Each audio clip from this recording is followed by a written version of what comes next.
I'll tell you what I'm hearing. I'm hearing Butters to Geelong, big time. Hello, everyone. We're going to combine our Wednesday and Thursday editions today. Jimmy Bartel is with me as part of the Eddie and Jimmy podcast. Go, Jim. Yeah, it's a big week in football, someone used to tell us every Thursday night. It's a big week in football, okay. Let's just stick to the football, though, yes, for the moment, okay? There's plenty of other things happening which are moving at the moment, so we don't need to get into the nitty-gritty of those things. We'll just let those fly at the moment. Right. You can join us by sending emails to us at eddieandjimmy@tapt, T-A-P-T, media.com.au. This is brought to you by Fiji Airways and Hyundai.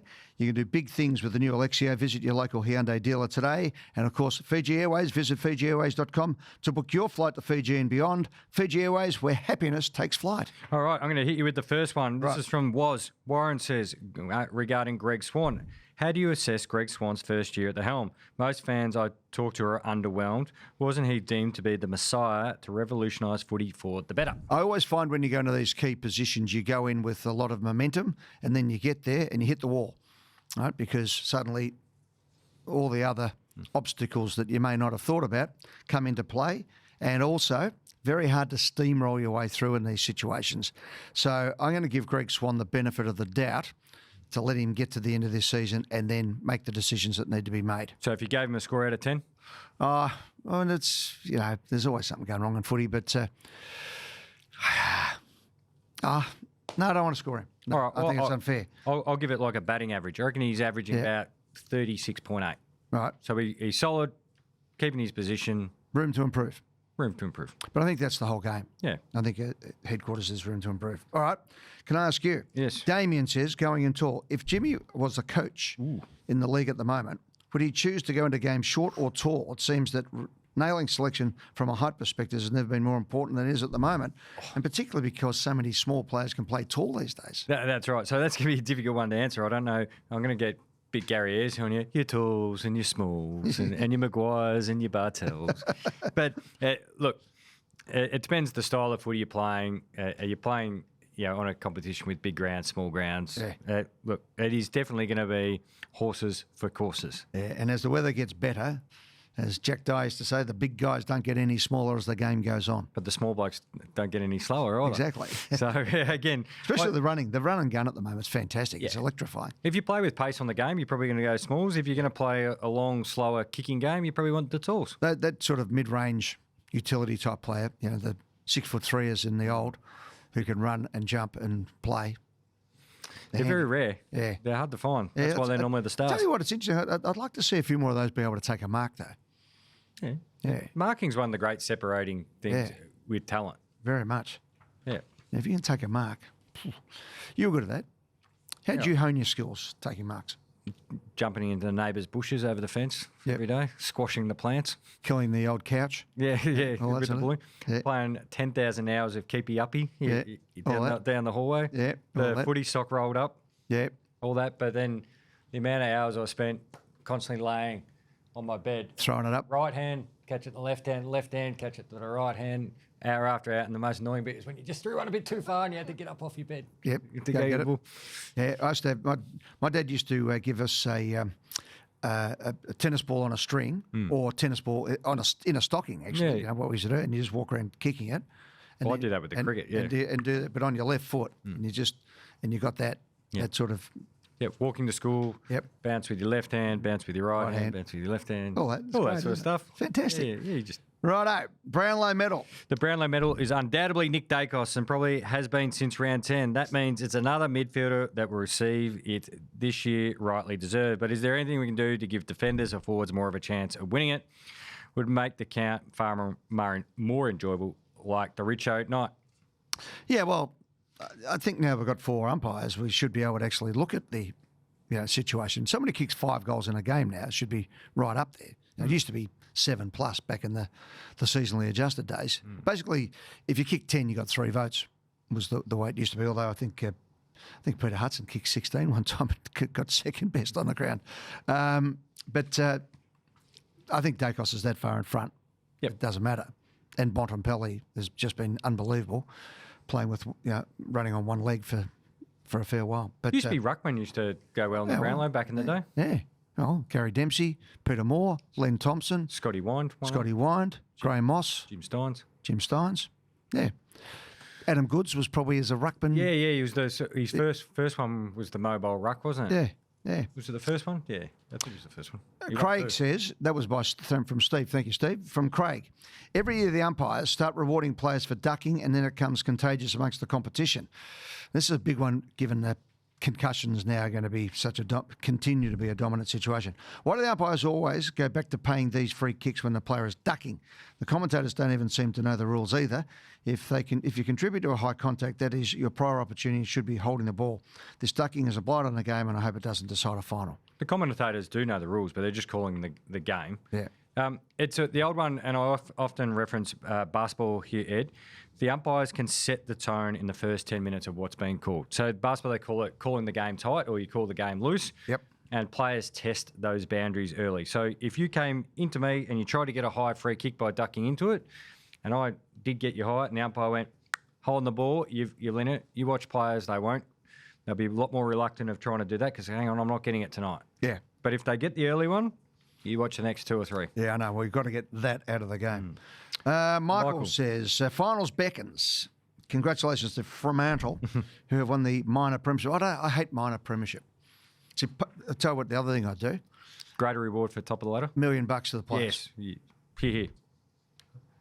It's been a bugbear. And you know what you do? And you present it on the ground, it's not the McLaren Trophy anymore, but whatever we come up with it, and present it on the ground to the team at the end so that, let's say, for example, Fremantle, are they playing, where do they play this week? Is it, they're at home, are they? Or? No, they're here, Carlton. They're here, right. Well, they won it on Saturday, so they're at home, and you could present it there for all the Fremantle people who aren't going to be able to come.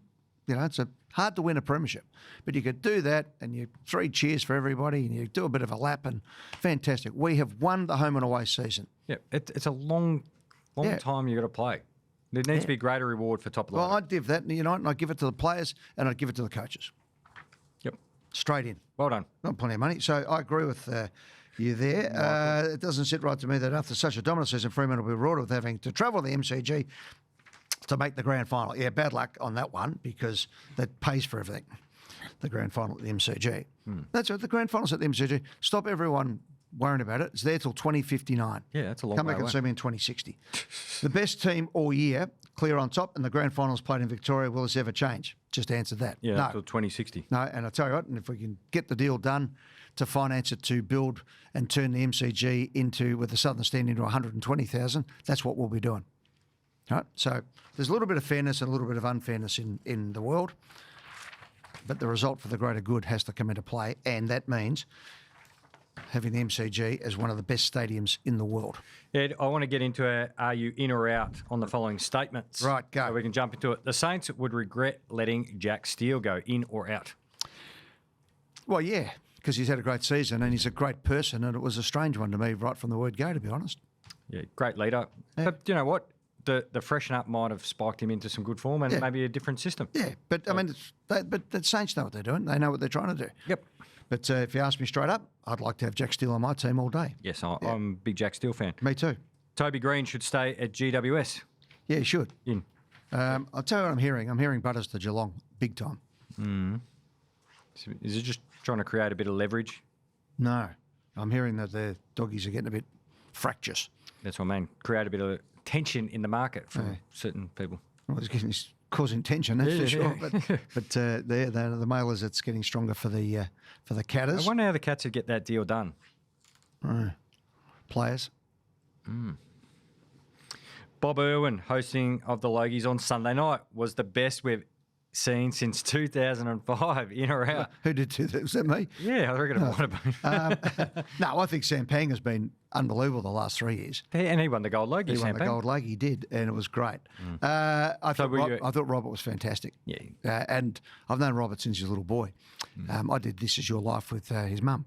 Oh, nice. And I knew Steve, and Steve was on. One of my great Logies moments was when Steve brought the snake out, and occupational health and safety had told us don't go near the edge of the stage. And of course, I said to him, "Don't worry about that. Just go your hardest, muck around." And he did. And of course, the snake jumped and bit Tim Webster on the groin. which I famously said, I ain't sucking out the poison tip. But it was a great moment. A lot of snakes get out in the after parties, of course, Very at much. the Logies, yes. In the old days particularly. Zach Butters will be in a Geelong we've jumper. answered that. Yeah, I reckon. I think it's heading that way. Is he like farming? He does. He's got a farm. He's Darley and Good man, Zach. yeah. No more draws. Now, Yeah. Although, as I said the other day, I don't mind if we're going to have extra time in finals and grand finals. Why don't we just unify it and say that's what we do? We have extra time. we will see a number of clubs resting players this weekend despite the threats of financial sanctions. Yes. Absolutely. The AFL doesn't pick the teams. And so they should. But if you let's use, I'll use Collingwood because it springs to mind. But if you bring in Sidebottom, Howe, Pendlebury's there, Maynard and so and so to try and get a week into them, and rest up a couple of other guys at the same time who are sore, then that's what it's all about. Correct. Yeah. All right. And as I said, the tanking thing is about teams tanking to get draft picks, not managing a list to win.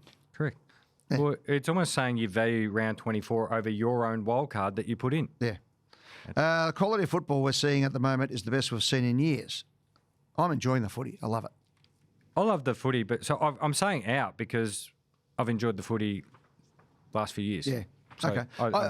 that's a positive out. My only thing is I don't see enough marks. Big marks. Oh. I mean, everyone You know how to spreads. fix the footballs, Ed. You know how to fix those footies. Yeah. Yeah. But I think the kick out, while it's opening up the game, has taken out that kick to A hanger. long kick to a hanger position. But maybe they've got to get it in the second one down the line. But anyway. The stand rule will be tweaked in season 2027 in. Well, only that you shouldn't be penalised from incidental running past. Yeah. And just the good umpires will say, it's not up to us to pick which one of you is standing. Just one of you. Yeah. Just make One sure of you you get the stand. job done. Yeah, get it there. Yep. All right. Footy Jimmy, tips. Let's get the tips. Oh, you lead by one. So this is what kills me because you go against the Cats when you know they're going to get done. But I'm all in on the Pies. Because I'm a loyal sort of guy. I'm a loyal sort of guy. Don't you dare you question my loyalty. St Kilda and Gold Coast And Marvel, at Marvel. 7:30 p.m. Yeah, the dead rubber to start off Thursday night football. Channel 7 will be doing cartwheels. What do you reckon? I don't know. What are you thinking? I'm going to go Gold Coast off the back of Humphrey signing. All right. I'll go Gold Coast. See, you're going to go first. Collingwood, Brisbane. Oh, here's the difference. Oh, well. Well, I'm going for the Pies, so you can I'll go. Pies with half a side. All right. I'll give you a chance here. No. Well, thanks, mate. No, I'll go Brisbane. Yeah, good on you. Yeah. I'm a good guy. All right. Carlton and Fremantle at Marvel. At 1:15 p.m. So that's 11. That's the brekkie ball for Freo. Yeah, I know. Freo. Big chance for Carlton. Are you going to go on then? No. All right. Where are you going, Freo? I go Freo. I think I'll go- Freo. If I was Freo, I'd really use this week. I'd come over early and practice for a grand final. Granted, they're playing at Marvel, but get all the Yeah, they sort of did that against Melbourne a couple of weeks ago. practice again. They've got more money than God over there. Use it. Jeez, it's a lot of money. Melbourne Western Bulldogs. Tasty, 4:15 p.m. at the MCG where the D's like to play. Yeah. I'm going Melbourne. I got to ask you. Yeah, no, don't want to ask you about. I'll take that back. I'm going Melbourne. Yep, Geelong and Richmond. Geelong. Yeah, really? Yeah. Jeez. You told me. No, I mean, but tip them. No, but I'm just saying, Geelong getting Essendon, North, and Richmond in the last three games. Yeah, but you have to. So that says that they had a tougher draw at the start of the year. Yeah, well, possibly, or they just got a lot of spuds twice. Anyway. But they didn't have a lot of those spuds twice. Anyway, Adelaide. gotta play 'em once. But they're playing them in the last three games. When would you like to play them? Spread them around a little bit. Adelaide versus GWS. I went first last time. I said Geelong. Adelaide have got to get going again, so I'll go Adelaide. I'll go Adelaide. Essendon Port. Whoa, jeez. 0 or draw. Did Essendon get another win? No. When did Essendon announce their coach? Soonish. Finish. I heard on the weekend that it was a split decision at the moment, but neither McVeigh or Hurdy have heard anything about it. Neither is Jamie Graham or Murray Davis. That was at the weekend. So all four in the last four haven't heard. Sydney and North. So who'd you go for? Going for Port. All right, I'll go just for Port. think the I'll go Bombers. to Port as well. Yeah. Sydney and North. Interesting week for the Swans. Yeah. 3:20 p.m. Yeah, I'm going to go for... Oh, it's a hard one now. I'll go first. Those things take the sting out of you. I'll go Sydney. Yeah. No, I'll go Sydney, but interesting. West Coast and Hawthorn. Hawks. Okay. So actually, it'll come down to Collingwood. Yeah, it'll come down to the Collingwood-Brisbane game. We keep going through the finals, though. Oh, she's okay. Okay. Good on you, mate. It's been good fun. Thanks this week. for our Good to have friends you at back. Hyundai. Yeah, great to have you back too, mate. And visit Fiji Airways, because we're going to do that, because we're going to be back for a little while, and then we're going to off. Nice. Fantastic. Love the Fiji Airways. Thanks to Paul Scurry and the team. This has been Eddie and Jimmy.